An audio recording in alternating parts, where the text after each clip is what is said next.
Bismillahirrahmanirrahim. Assalamualaikum warahmatullahi wabarakatuh. Kali ini kita akan membahas tentang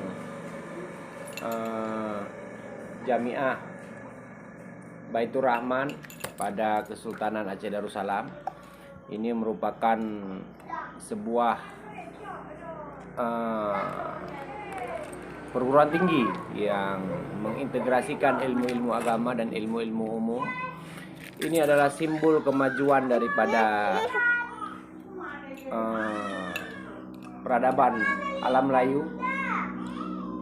Mungkin kemajuan politik pada alam Melayu itu terjadi pada kebesaran Sriwijaya, tetapi kemajuan ilmu pengetahuan dan pendidikan itu terjadi pada Jamiah Baitur Rahman pada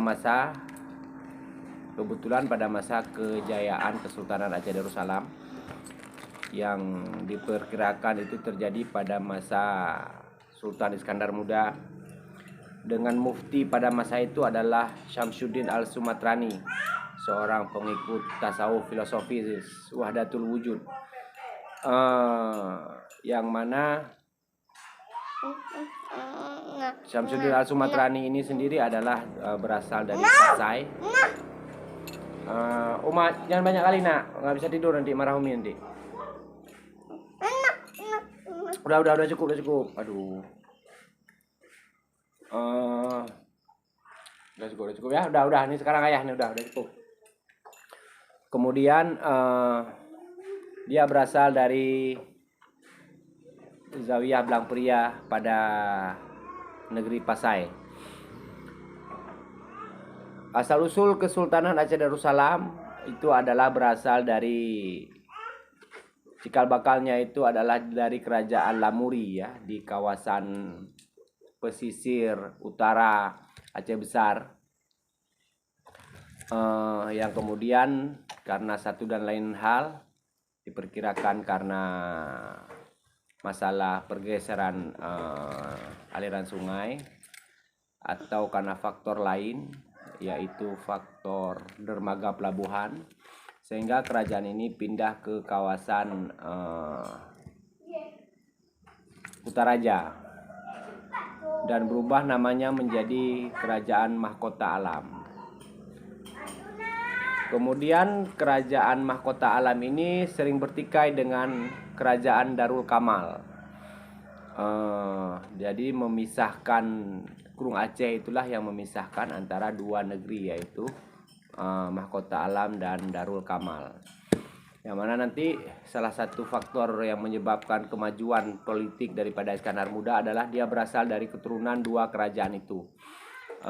Dari satu pihak ibu dan satu pihak ayah ya. Dari Mahkota Alam dan dari Darul Kamal, sehingga dukungan politik itu kencang kepada dia. Nah, ini menunjukkan bahwasanya walaupun Kesultanan Aceh Darussalam itu adalah satu kesultanan yang disatukan dari Kerajaan Mahkota Alam dan Kerajaan Darul Kamal, dia juga adalah masih ada dua faksi kekuatan politik, walaupun tidak terlalu signifikan, tetapi pengaruhnya itu besar ya dalam menentukan kemajuan Aceh Darussalam. Kesultanan Aceh Darussalam ini didirikan pada 1496 oleh Sultan Alauddin Riayat Shah Al-Kahar. Dia menyatukan daripada Mahkota Alam dan Darul Kamal, kemudian melakukan ekspansi hingga ke Pidi dan ke Kerajaan Daya, di kalau sekarang itu Aceh Jaya ya. Kemudian raja-raja terus berganti hingga ada satu raja yang punya kekuatan besar ya, kekuatan militer, yaitu Sultan Alauddin Riayat Shah Said Al-Mukamil, yang kontribusi besarnya adalah kemampuannya itu dalam mengusir Portugis ya, dari awal Kesultanan Aceh Darussalam hingga akhirnya ya, hingga masa ratu mungkin momok bagi Kesultanan Aceh Darussalam itu adalah Portugis ya. karena musuh mereka nyata itulah mereka terus-menerus membangun kekuatan politik dan kekuatan militer. Kejayaan itu puncaknya pada masa Sultan Iskandar Muda Johan Pahlawan Mahkota Alam, keturunan dari Mahkota Alam dan Darul Kamal. Bahkan dia tidak hanya berhasil mengusir Portugis dari Sumatera, juga berhasil mengusir Portugis dari semenanjung Melayu ya, dari Malaka, dari Pahang.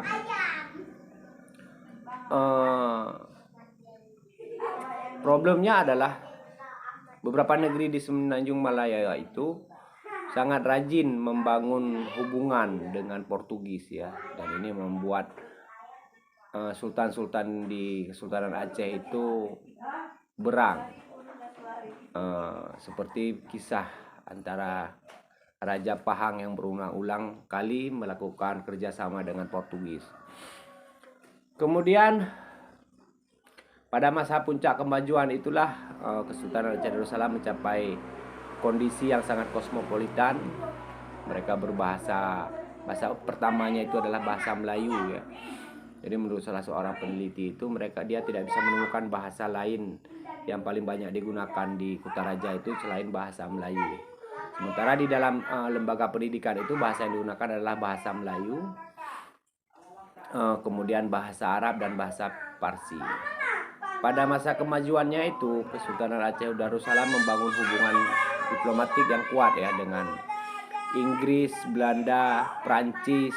Ada cerita membangun diplomasi dengan Prancis itu, Raja Prancis mengirimkan cermin ya sampai ke Kutaraja, cerminnya itu pecah tapi tetap diterima karena itu adalah simbol daripada kerjasama yang baik ya. Sementara dengan Belanda juga sebenarnya ini sebelum kolonialisme ya. Dengan Belanda juga banyak menjalin hubungan diplomasi, bahkan banyak pegawai-pegawai administrasi Kesultanan Aceh Darussalam itu berasal daripada negeri Belanda. Yang waktu itu Belanda punya diplomasi yang baik dengan Kesultanan Aceh Darussalam. Malah dikatakan itu Kesultanan Aceh Darussalam adalah salah satu negeri yang mendukung daripada kedaulatan Belanda. Yang mungkin waktu itu dari jajahan Inggris ya. Tetapi masa berlalu ratusan tahun kemudian, kolonialisme itulah yang membuat orang Aceh itu sangat marah terhadap Belanda ya, karena sebelumnya sebenarnya punya hubungan politik yang baik, hubungan dagang yang baik gitu ya. Dengan Inggris juga punya persahabatan yang baik ya. Salah satunya adalah yang terkenal di museum itu adalah surat daripada Raja Inggris, surat daripada Sultan Iskandar Muda kepada Ratu Inggris. Sepertinya ini adalah surat balasan ya dari Iskandar Muda yang sebelumnya Ratu atau Raja Inggris waktu itu mengirimkan surat kepada Sultan Iskandar Muda dalam rangka berdiplomasi ya, dan dan Sultan Iskandar Muda menerima diplomasi itu dengan baik. Kemudian persahabatan yang bagus juga terjalin dengan negeri-negeri di Timur Tengah ya. Dengan Persia itu biasanya hubungannya itu yang tidak hanya perdagangan tetapi ilmu pengetahuan ya. Karena dari Persia itu banyak sekali ilmuwan ya. Sejak dari Kesultanan Pasai itu banyak ilmuwan-ilmuwan berasal daripada Persia. Kemudian pada masa Jamiah Baitur Rahman, pada masa Kesultanan Aceh Darussalam banyak juga ilmuwan dari Persia yang datang ya. Dalam buku-buku sejarah itu nama-namanya pun tercatat gitu, nama-nama para ulama itu. Karena memang Persia itu adalah salah satu negeri yang paling maju perkembangan ilmu pengetahuannya. Kita tahu misalnya ada Al-Ghazali, ada Ibnu Sina, ada siapa lagi? Banyak ya dari Persia. Nah, kemampuan jaringan dan hubungan khususnya dengan Timur Tengah itulah yang membuat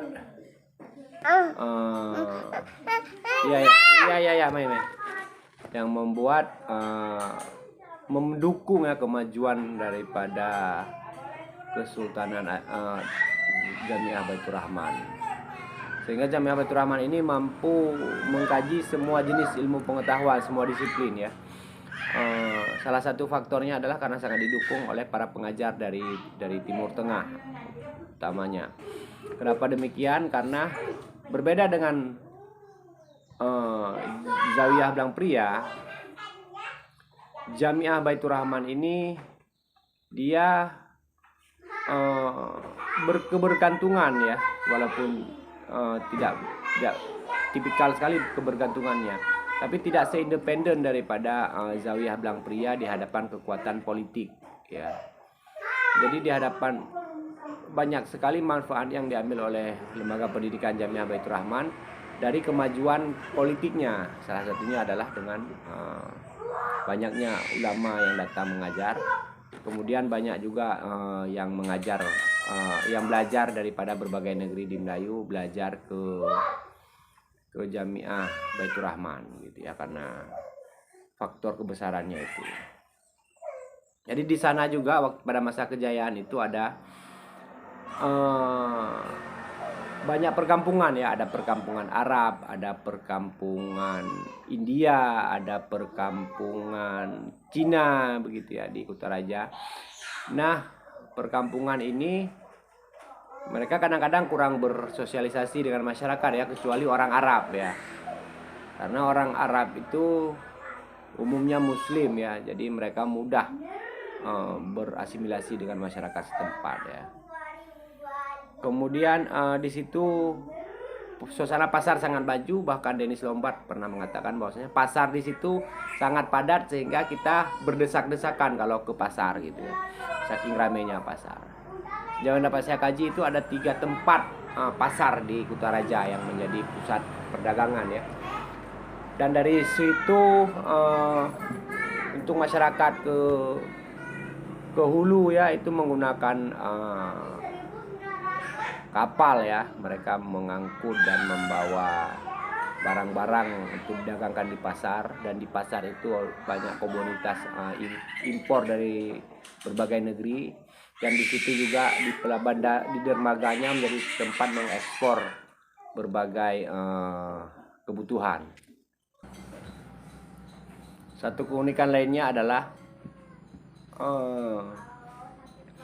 Kesultanan Aceh Darussalam ini adalah satu kekuasaan politik yang punya militer yang sangat kuat ya.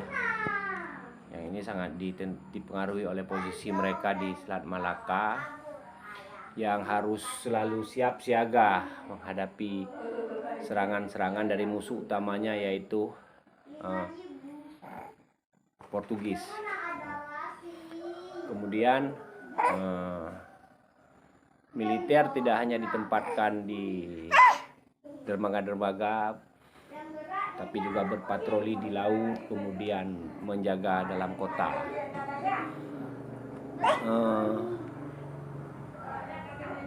Kemudian karena militer yang kuat inilah salah satunya menyebabkan mereka mampu menaklukkan negeri-negeri seperti yang berada di Semenanjung Melayu. Kemudian ekspansi militernya juga sangat jauh ya, mencapai hingga ke Jambi dan ke Sumatera Barat. Tapi ini ekspansi tidak melulu ya dengan secara peperangan, tetapi melalui penaklukan diplomasi dan sebagainya. Kemudian profesi-profesi di sana, salah satu yang unik yang ditulis oleh buku sejarah adalah banyak pandai besi ya, pandai logam yang menempa emas, perak, swasta. Karena menurut beritanya Sultan Iskandar Muda itu suka dengan perhiasan-perhiasan ya, sebagai simbol daripada kemakmuran ya, keagungan ya. Tokoh-tokoh intelektual pada Kesultanan Aceh Darussalam misalnya adalah Hamzah Fansuri ya, yang meninggal pada 1524 pada masa Sultan Ali Muqayyad Shah yang berkuasa pada 1496 sampai 1528. Jadi diperkirakan mungkin Hamzah Fansuri menjadi mufti pada kekuasaan Sultan Ali Muqayyad Shah. Pada masa ini Kutaraja belum menjadi pusat daripada eh, komunitas yang ramai ya, tetapi yang ramai itu adalah di Vansur ya. Kalau saya menduga itu Vansur itu berada di ujung Pancu ya, di sekarang Kecamatan Pekanbadak. Disitulah negeri yang ramai waktu itu. Cuman karena masalah abrasi ya, jadi itu menjadi laut sekarang. Sebab itulah orang-orang banyak anak-anak muda yang pegiat kebudayaan sejarah ya, itu banyak menemukan batu-batu itu di perairan laut ya, dekat-dekat dengan bibir pantai, karena memang dulu di sana itu daratannya itu cukup luas ke lautan gitu ya, laut sekarang. Nah, salah satunya itu adalah yang ramai itu adalah Vansur itu ya, yang tempat Hamzah Vansuri berkarir, dan di sana sebelumnya menjadi tempat peradaban yang ramai gitu. Adalah ajaran Wahdatul Wujud yang dibawa oleh Hamzah Vansuri ini bertahan hingga ratusan tahun ya, bahkan hingga Syamsuddin Al-Sumatrani gitu ya. Kemudian antara Hamzah Vansuri dan Syamsuddin Al-Sumatrani ada tenggat waktu sekitar 100 tahun ya. Kalau Hamzah Vansuri ini saya mempelajari itu mengajarkan Wahdatul Wujud yang sangat orisinil ya, khas di negerinya itu, mungkin dari Pasai gitu ya.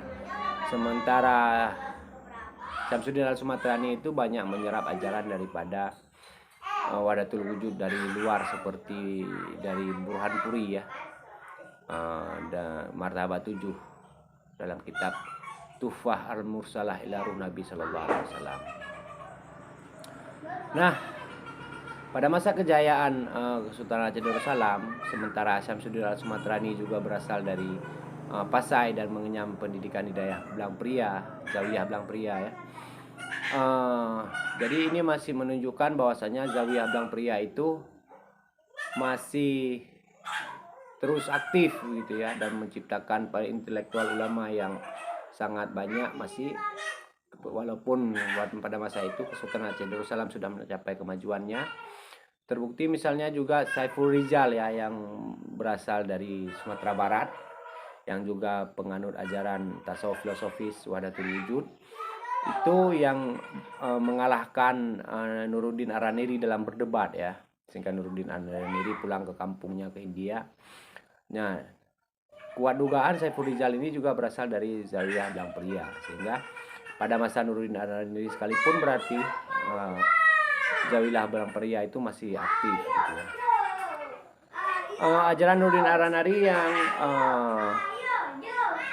cenderung bersifat eksoterik itu sangat didukung oleh Iskandar Sani, yang merupakan putra dari Pahang ya, dia dari Semenanjung Melayu.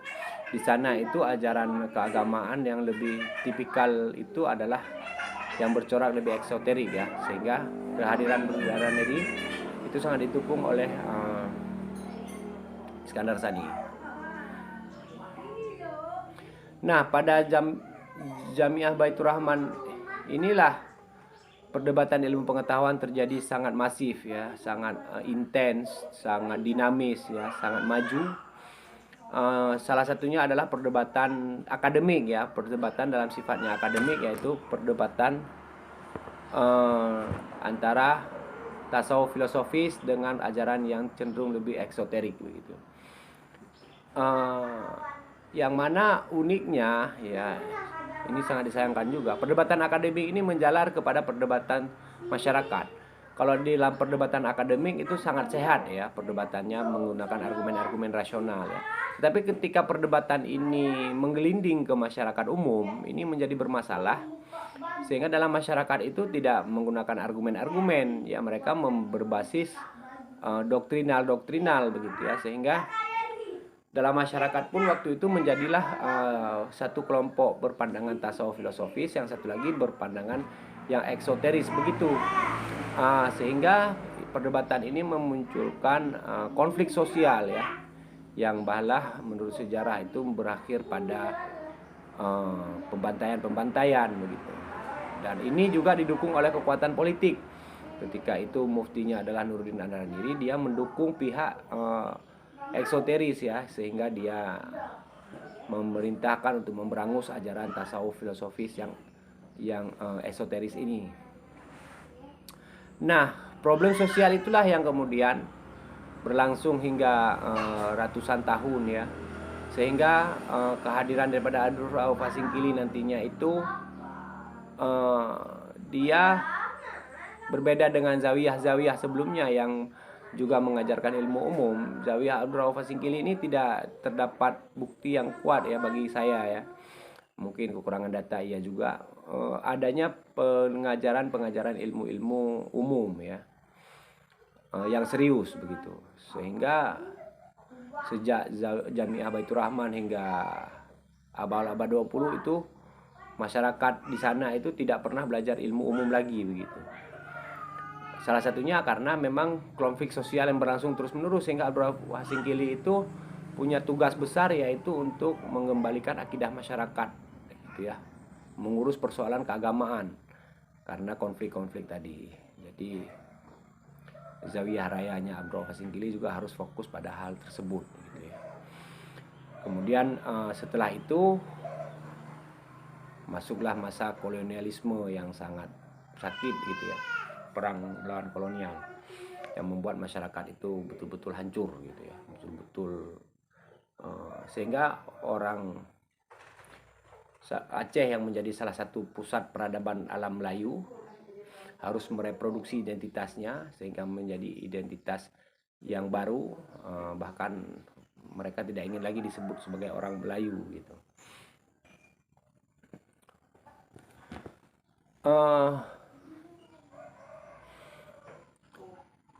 Kemudian pada Jamiah Baitur Rahman itu dia menjadi pusat intelektualisme, salah satu perguruan tinggi terbesar di alam Melayu waktu itu. Dia mencapai puncak kejayaannya pada abad ke-17 ya, yang mana ilmu-ilmu pengetahuan itu dipelajari secara menyeluruh, segala jenis disiplin ilmu pengetahuan diajarkan secara seimbang. Para pengajarnya juga berasal dari tempat-tempat yang sangat jauh ya, seperti Turki, Timur Tengah, Persia, dan India. Pengajar lokal tentu juga banyak begitu ya. Dari pengajar dari alam Melayu banyak, sementara para pelajarnya itu berasal dari seluruh alam Melayu ya.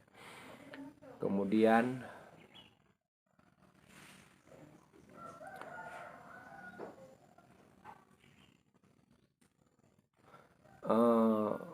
ketika mencapai kemundurannya ini terjadilah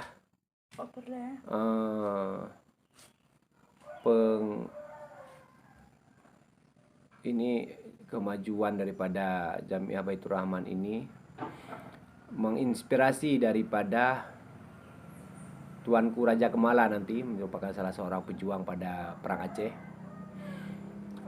yang ketika kembali ke Kutaraja dia mendirikan Jamiah Khairiyah ya, yang merupakan upaya untuk melahirkan kembali modernisasi pendidikan alam Melayu sebagaimana pernah terjadi di Jamiah Baitur Rahman. Jadi modernisasi dari Tuanku Raja Kemala ini adalah murni modernisasi yang diambil daripada kejayaan alam Melayu pada masa lalu, bukan modernisme yang lainnya yang biasanya itu banyak disebut modern karena merespon daripada perkembangan ilmu pengetahuan modern dari barat. Jadi kemajuan daripada Jamiah Baitur Rahman itu adalah karena kajian keilmuannya sangat terbuka, sangat integratif, sehingga dinamika intelektual itu tumbuh. Kemudian keunikan lainnya adalah kajian-kajian keagamaan di sana masih mempertimbangkan tradisi-tradisi, mengintegralkan antara ajaran keagamaan dengan kebudayaan, juga progresif karena terus-menerus berdialog dengan kemajuan-kemajuan ilmu pengetahuan pada masa itu, pada abad-abad ke-16 dan 17.